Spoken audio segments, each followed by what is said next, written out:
प्रतापनगर एक बहुत ही संपन्न राज्य था। वहाँ के राजा बहुत ही प्रतापी थे और प्रजा का पूरा ख्याल रखते थे। राजा ने पूरे जीवन प्रजा की मन से सेवा की थी, लेकिन अब वह बूढ़े हो चले थे तो मन में बड़ी दुविधा थी कि उनके बाद राज्य को कौन चलाएगा। राजा साहब के 3 बेटे थे। अब तीनों ने एक ही गुरु और एक ही विद्यालय से शिक्षा ली थी, लेकिन राजा ये निर्णय नहीं कर पा रहे थे कि कौन राज्य के लिए सबसे अच्छा उत्तराधिकारी है। अब राजा ने तीनों बेटों की परीक्षा लेने की सोची। एक दिन राजा ने सुबह सुबह सभी पुत्रों को बुलाया और उन सबको एक एक बोरी गेहूं देते हुए कहा कि मैं और तुम्हारी माता तीर्थ यात्रा पर जा रहे हैं। हमें वापस आने में 1 वर्ष से भी ज्यादा लग सकता है।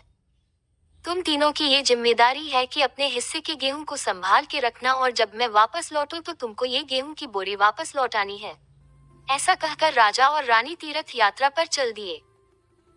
सबसे बड़े बेटे से सोचा, ये गेहूं की बोरी पिताजी को वापस लौटानी है तो इसे मैं तिजोरी में बंद कर देता हूँ। जब पिताजी आएंगे तो वापस दे दूंगा। यही सोचकर उसने गेहूं की बोरी तिजोरी में रखवा दी ताकि एक दाना भी इधर उधर ना हो। दूसरे बेटे से सोचा कि तिजोरी में तो गेहूं सड़ जाएंगे, मैं इन गेहूं को खेत में डलवा देता हूँ जिससे गेहूं की अच्छी फसल होगी और पिताजी को एक बोरी की बजाय कई बोरी गेहूं दे सकूंगा। अब उसने ना गेहूं के लिए अच्छा खेत देखा और ना ही अच्छी उपजाऊ जमीन देखी और ना ही खेत की घास फूस को साफ कराया। बस ऐसे ही एक बंजर जमीन पर गेहूं डलवा दिए और कभी उनकी देखभाल करने नहीं आया। उसे लगा कि अब अपने आप फसल आ जाएगी। तीसरा बेटा ज्यादा समझदार था।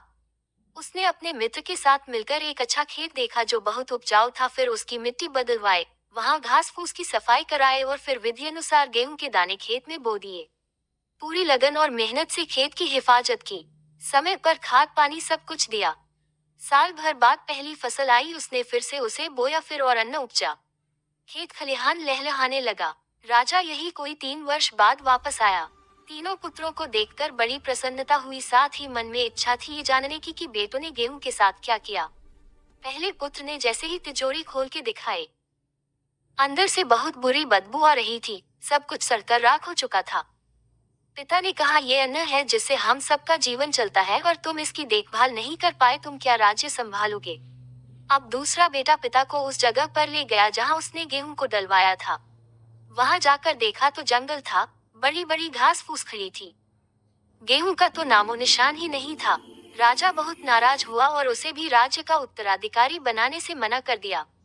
अब तीसरा पुत्र पिता को अपने खेतों पर ले गया। वाह, दूर से ही एक अलग खुशबू आ रही थी। गेहूं की फसल लहलहा रही थी, चारों तरफ हरियाली और जीवन था।